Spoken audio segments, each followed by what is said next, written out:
Her name was Fang Qiniang. One day, she was her father's young disciple, the daughter of a Shaolin Kung Fu master. The next, her father was murdered. 3 years later, she became an unbeatable martial artist and founder of White Crane Kung Fu. All this happened some 300 years ago, and her story is shrouded in legend.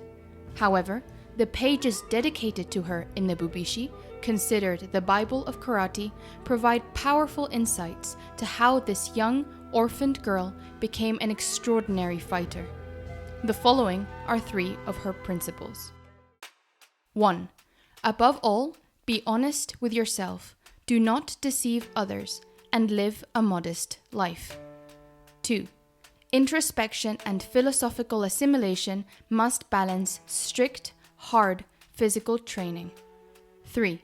It is only through discovering and then mastering the world within that the power of positive human force can be developed in harmony with nature and used to defeat any adversary, being oneself the greatest adversary of all. We can't go back in time to 17th century rural China and ask her how she lived those principles. But we don't have to.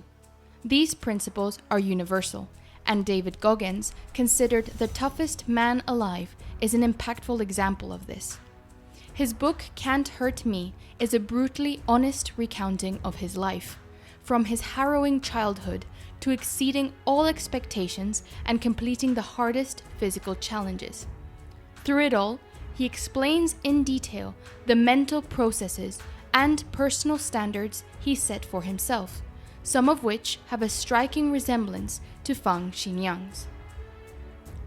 In order to be honest with himself, David Goggins created the accountability mirror.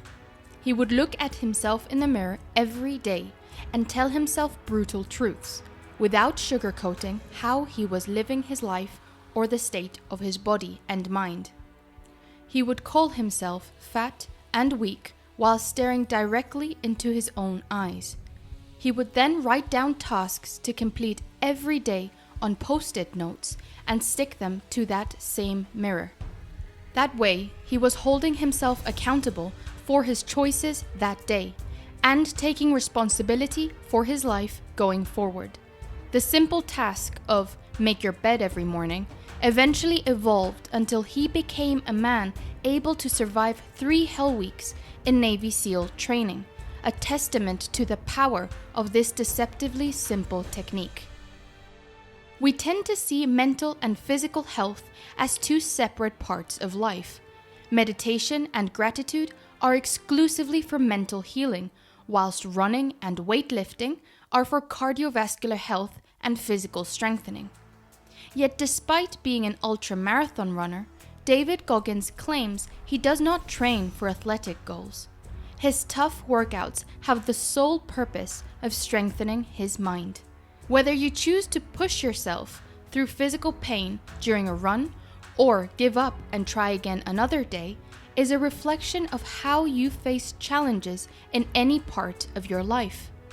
Physical training is the best way to train our minds, because it's the easiest way to force ourselves to face and overcome pain and discomfort. It is especially powerful when we push ourselves the hardest on the days we feel the least motivated. David Goggins believes our supposed limits are only about 40% of our true capacity. He calls this the 40% rule. As I mentioned in last week's video, our brains crave comfort and ease and will always drive us towards the path of least resistance and energy conservation. If we understand this, we can overpower our instinctual lies. The moment doubt and resistance creeps into our minds, when we're studying, running, stretching, or whatever else we're doing, we've only tapped into 40% of what we can do. We still have 60% of ourselves to give. If you liked this video, please make sure to give me a thumbs up down below, and as always, I've left links down below for the books if you're interested in learning more. Thank you so much for watching, and I'll see you in the next video.